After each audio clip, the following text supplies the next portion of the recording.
The conference room felt smaller than usual. I sat frozen, watching my manager Vanessa Sterling tap her manicured nails against the glass table, her expression a mixture of impatience and disdain.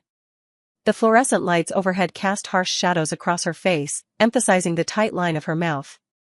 "Julie," she said, not quite meeting my eyes, "I'm reassigning the quarterly financial report to Diane." The words hung in the air between us. 3 months of work. Hundreds of hours analyzing discrepancies, cross-referencing accounts, building models that actually made sense of our tangled revenue streams. I'd sacrificed weekends, stayed until midnight on countless occasions, turned down dinner invitations and missed my sister's birthday party because this report demanded precision. Every number had a story, and I'd traced each one back to its source. "May I ask why?" My voice came out steadier than I felt. Vanessa leaned back, her chair creaking slightly. "You care too much about details," she said, waving her hand dismissively. "We need someone who can see the big picture. Diane gets that. She'll have it done by end of week." The irony wasn't lost on me. Diane had joined Infinity Technologies 6 months ago with impressive credentials and even more impressive confidence. She had a way of walking into meetings and commanding attention, of turning basic observations into profound insights through sheer force of personality. But I'd worked with her on 2 smaller projects, and both times I'd had to quietly correct significant errors after she'd moved on to her next assignment. I nodded politely, gathering my notebook and pen. What else could I do? Argue? Plead? I'd been at Infinity Technologies for 4 years, watching people like Diane glide through projects with charm and presentation skills while I stayed late checking formulas, verifying sources, making sure everything actually added up.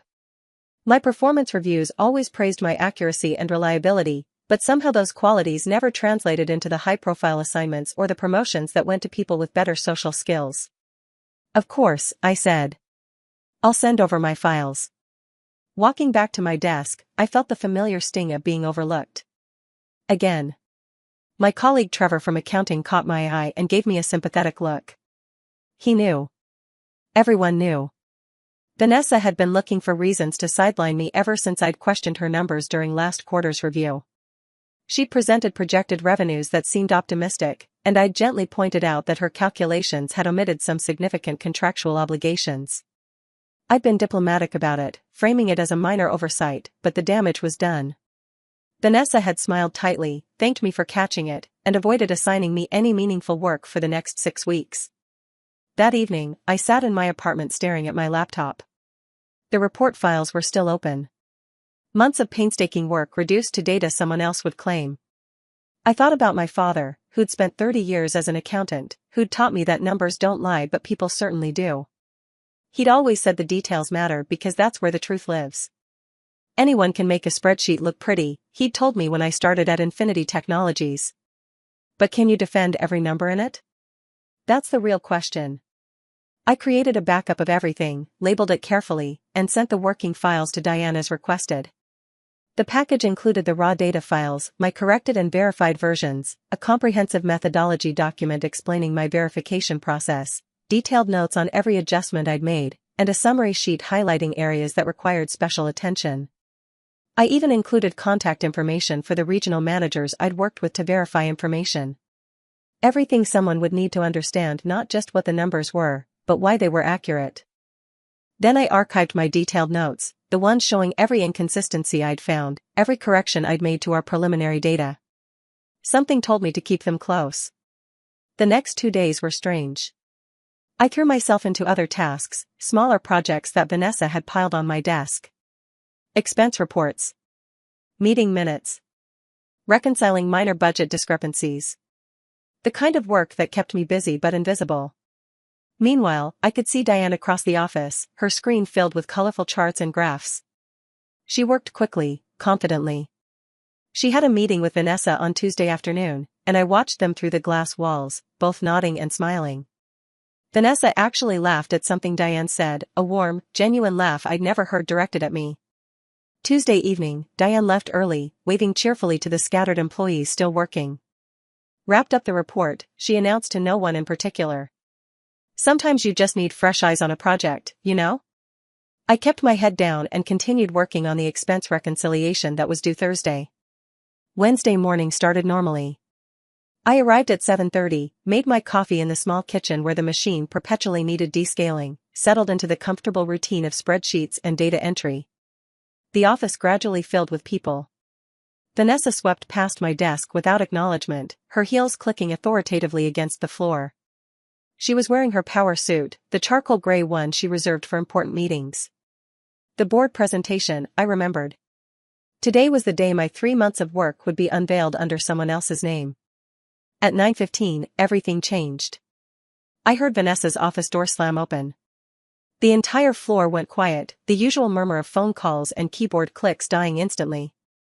She emerged, her face flushed, her usual composure completely shattered. Her eyes scanned the room frantically until they landed on me. "Julie."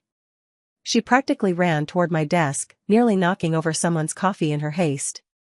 "Julie, I need you. Now." My office. People were staring.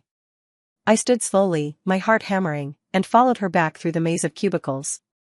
Inside her office, papers were scattered across every surface. Her laptop screen showed the report, my report, now Diane's report, covered in red error notifications. Post-it notes with frantic handwriting were stuck to her monitor. An empty energy drink can sat next to 3 coffee cups. This was a woman who'd been fighting a losing battle for hours.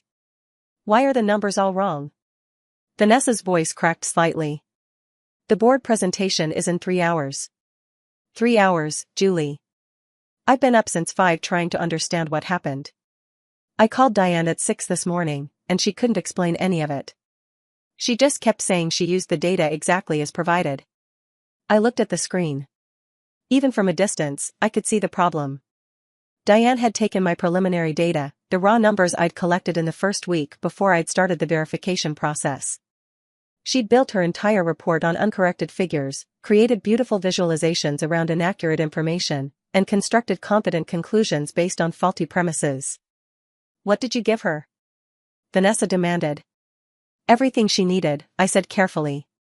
"The complete file package. Raw data, corrected data, methodology notes, verification documentation, and detailed explanations of every adjustment." "Then why doesn't anything reconcile?" "The revenue projections are off by millions. The expense ratios make no sense. Our regional breakdowns show growth in markets where we actually declined." She ran her hands through her perfectly styled hair, destroying it. "I showed these numbers to the CFO yesterday. Do you understand what this means? I told him we were positioned for aggressive expansion. I told him the data supported a major investment in new markets. And now nothing adds up." I did understand. The board presentation was meant to secure funding for Vanessa's pet project, a new division expansion she'd been pushing for months. It was her signature initiative, the thing that would define her tenure as VP of Operations. Wrong numbers meant wrong conclusions. Wrong conclusions meant the board would ask questions Vanessa couldn't answer. And questions she couldn't answer meant her credibility would evaporate in front of the people who controlled her career trajectory. "Where's Diane?" I asked. "She can't explain any of it. She said she followed the data exactly as you provided it." Vanessa's eyes were accusatory now, desperate. "Did you sabotage this? Did you deliberately give her bad information because you were angry about being reassigned?" The accusation should have made me angry. Instead, I felt oddly calm. This was the moment I'd been preparing for, even though I hadn't known it was coming. Some part of me had suspected this exact scenario when I'd carefully organized those files, when I'd made sure to include everything, when I'd documented my process with obsessive thoroughness. "No," I said simply. "I provided every file Diane requested. But perhaps I should explain what those files actually contained and how someone would need to use them properly." I pulled out my phone, opened my backup folder, and projected it onto Vanessa's screen. Side by side, I showed her 2 versions of the same data set. On the left, the raw preliminary numbers that had come from our regional offices. On the right, my corrected versions with detailed notes explaining each adjustment, color-coded by severity and type of correction. "I spent 6 weeks verifying every figure in this report," I began, my voice steady. "The preliminary data we received from regional offices contained significant errors. Not intentional errors, just the kind of mistakes that happen when busy people are juggling multiple responsibilities and working against tight deadlines." Vanessa stared at the screen, her face pale. Duplicate entries in the Northeast region, I continued, pulling up specific examples. The Hartford office reported the same major client contract twice because it spanned 2 reporting periods, and they weren't sure which period to file it under. That created an artificial inflation of $14 million in revenue. I caught it by cross-referencing with the actual contract documents and payment schedules. I moved to the next section. Currency conversion mistakes in our international markets. Our London office was still using exchange rates from June, but the pound had strengthened significantly by August when they compiled their numbers. That 7% difference might not seem like much, but across millions in transactions, it distorted our international revenue figures substantially. Vanessa was leaning forward now, her initial panic giving way to horrified fascination. Outdated client information that showed accounts as active when they'd actually closed, I went on. The Seattle office had 3 major accounts that went dormant in July, but their reporting systems didn't update in time for the quarterly close. So we were showing projected revenue from clients who'd already told us they were pausing services. I verified this by actually calling the account managers and confirming the status of each relationship. She didn't. Vanessa's voice trailed off. She didn't read the notes, I finished. She saw colorful data in a spreadsheet and built a presentation around it. But she never actually verified what the numbers meant or where they came from. She never questioned why there were 2 versions of each data file. She never opened the methodology document that explained my entire verification process. She just grabbed the numbers that looked good and ran with them. I pulled up another document, my detailed methodology report. Page after page of careful analysis, cross-references, verification steps. The kind of tedious, unglamorous work that takes time and attention. The kind of work Vanessa had dismissed as caring too much about details. The original data showed a 15% revenue increase, I explained, pointing to specific cells. But when I traced the sources, I found that our Southwest region had accidentally reported the same quarterly sales twice because of a database synchronization error. The actual increase was 8%. Still good, but not spectacular. Still worth celebrating, but not the kind of explosive growth that justifies aggressive expansion. 8%, Vanessa repeated weakly. And the expense ratios Diane presented show our operational costs declining by 6%. I switched screens. But that's because the preliminary data didn't include the new vendor contracts we signed in August. IT infrastructure upgrades, the new customer service platform, the expanded data security measures we implemented after that industry-wide breach. When you factor those in, our expenses actually increased by 12%. Which means our profit margins are thinner than her report suggests. We're not becoming more efficient. We're spending more to maintain our current level of service. I watched understanding dawn on Vanessa's face. She'd presented wrong numbers to the CFO. She'd built her expansion pitch on false projections. She'd probably already started having preliminary conversations with potential investors, with board members, with senior executives who made decisions based on the confidence she'd projected. And in less than 3 hours, she'd have to face the board with either corrected figures that undermined her proposal, or incorrect ones that would destroy her credibility when the truth eventually emerged. "Can you fix it?" she whispered. I looked at her directly, holding her gaze. "Do you want the correct numbers, or do you want the numbers that support your expansion plan?" "That's not." She stopped, closed her eyes, took a breath. When she opened them again, something had shifted. "I want whatever's accurate. I want to walk into that boardroom and defend every number on every slide. I want to be able to answer questions without second-guessing myself. Even if it means scaling back my proposal. Then yes, I can fix it. But I'll need complete access to the presentation, and I'll need Diane to be removed from the project entirely. I can't work around someone who doesn't understand the importance of verification. I can't spend my time correcting her mistakes while also trying to build something accurate."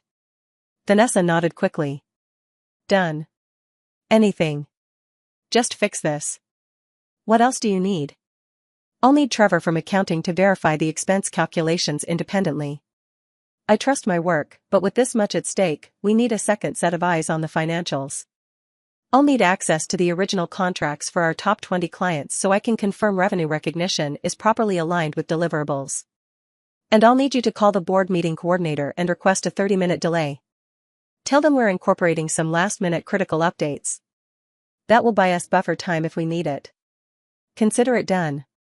She was already reaching for her phone, dialing with shaking hands. And Vanessa? I waited until she looked at me. After this, we need to have a conversation about project management and whose judgment you trust. Because this situation didn't happen by accident. It happened because you prioritized style over substance, and that's a pattern we need to address. She flinched but nodded. I returned to my desk and began working. The office buzzed with whispered speculation. I could feel eyes on me, people wondering what had happened behind Vanessa's closed door, what crisis had erupted. Trevor appeared beside me with a fresh coffee, exactly the way I liked it, with 1 sugar and a splash of cream. Need anything? He asked quietly. Just this, I said, gesturing to my screens. And maybe some peace and quiet. Can you review the expense calculations in sections 4 through 7? I need independent verification before we present anything. He nodded and returned to his desk, but I noticed him subtly redirecting people who tried to approach me with questions. Good colleagues are invaluable. Trevor understood that sometimes the best way to help is to create space for someone to work without interruption. The work itself wasn't complicated, I'd already done it once. I opened my master file, the one with all verified data and supporting documentation. I rebuilt the key slides in the presentation, replacing Diane's colorful but meaningless charts with accurate visualizations that told the true story. Our growth was steady but not explosive. Our efficiency was improving in some areas but faced challenges in others. We were a healthy company with realistic prospects, not a miracle performer poised for dramatic expansion. As I worked, I made sure every chart had clear labels, every projection had supporting notes, every claim had verifiable sources. I created backup slides with additional detail in case the board asked for deeper analysis. I prepared a summary document that outlined the key corrections and explained why the original figures had been inaccurate. I wanted Vanessa to walk into that room armed not just with correct numbers, but with complete understanding. At 11 o'clock, Vanessa appeared at my desk again. She looked exhausted but more composed. She'd fixed her hair, reapplied her makeup, straightened her suit. She was rebuilding her armor, preparing for battle. How's it coming? Almost done. You'll want to review slides 12 through 18 carefully. That's where the biggest changes are. The revenue projections are lower, but they're defensible. The expense analysis shows challenges, but it also shows areas where we're making smart investments that will pay off long term. She pulled up a chair beside me, and together we went through the revised presentation. I explained each correction, showed her the source documentation, walked her through my reasoning. To her credit, she listened without interrupting, asked intelligent questions, and accepted the conclusions even when they clearly disappointed her. This kills the expansion plan, doesn't it? She said finally, her voice flat. Not kills it. Delays it. The numbers show we're not quite ready for the scale of growth you proposed. But they also show we have a solid foundation. If you pitch a smaller, phased approach, you might actually get approval for something sustainable. Something that builds on our actual strengths instead of projected strengths we don't really have. She considered this, nodding slowly. That's not what I wanted to hear, but it's probably what I needed to hear. I got caught up in the vision, in what could be, and I stopped paying attention to what actually is. Details matter, I said quietly. She met my eyes, and for the first time since I'd known her, I saw something like respect there. Yes, she said. They do. And I'm sorry I dismissed that. I'm sorry I dismissed you. Trevor approached with a printed spreadsheet. Julie, I verified the expense calculations. Everything checks out. I also noticed a small error in the depreciation schedule that Diane had included. I've flagged it for correction. Thank you. I took the spreadsheet and made the final adjustments. The board presentation happened at 12:30. I wasn't invited to attend, but Vanessa asked if I'd be available by phone in case questions arose that required immediate analysis. I waited at my desk, trying to focus on other work but mostly just watching the clock. The office had taken on a strange quiet, as if everyone was holding their breath, waiting to see how the crisis would resolve. At 2:15, Vanessa emerged from the executive conference room. Her expression was unreadable as she walked through the office, and my stomach tightened. She stopped at my desk, and I braced myself for whatever was coming.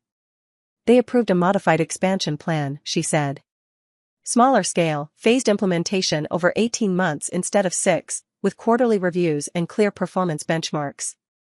And they specifically requested that you be assigned as the financial oversight lead for the project. I blinked. They requested me? By name? I showed them the documentation you'd prepared.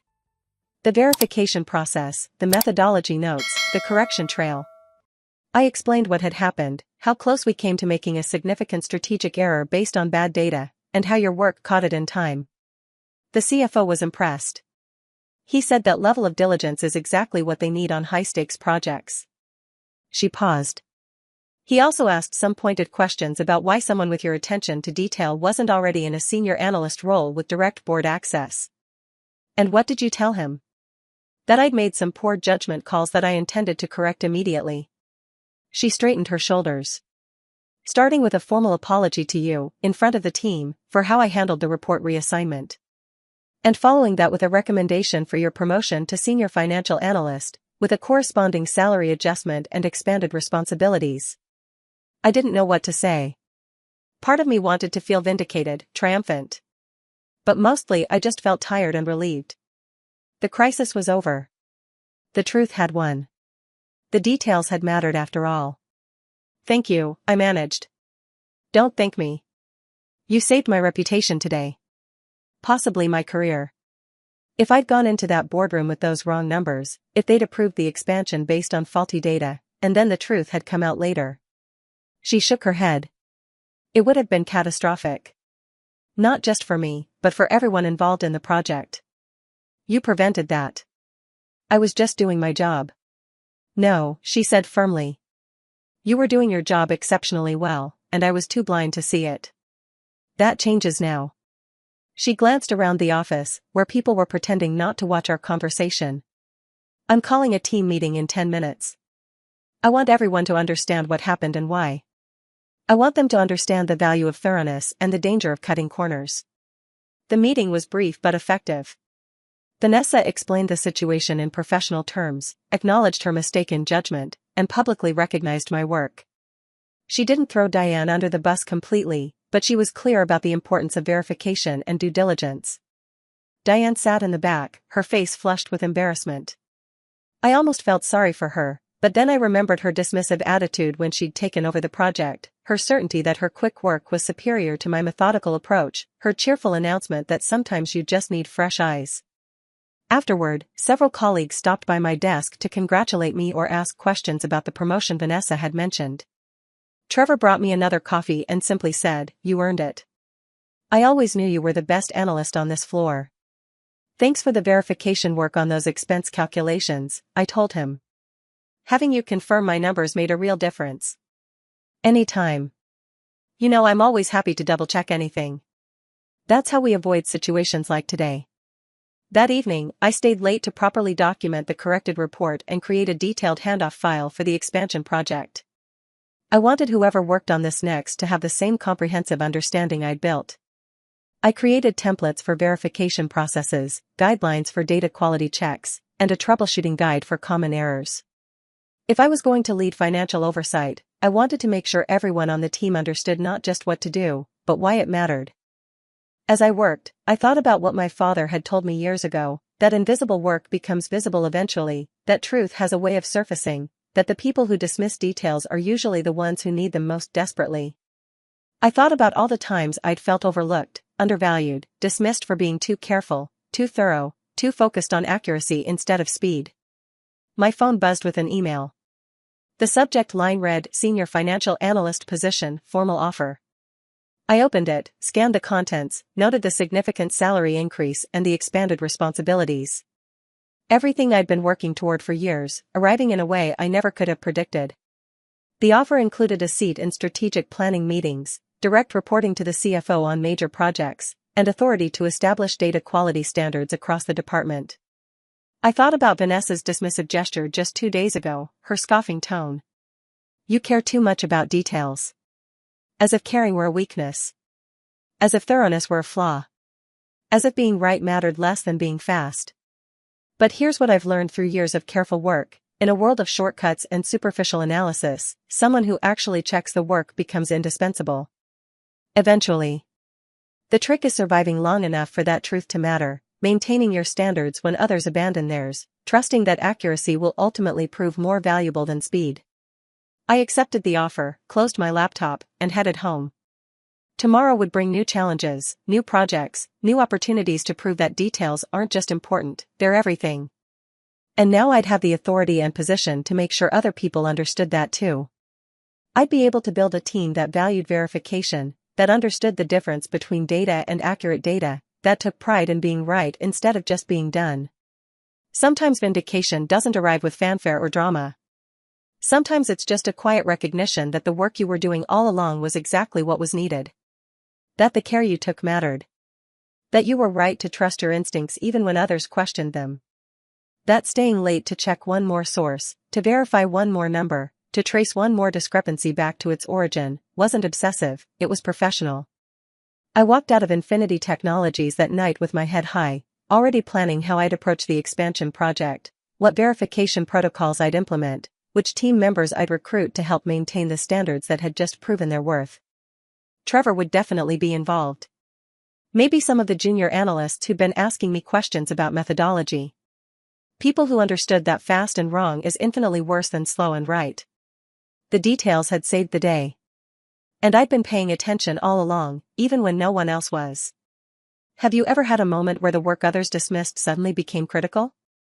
Where your careful preparation turned out to be the only thing standing between success and disaster?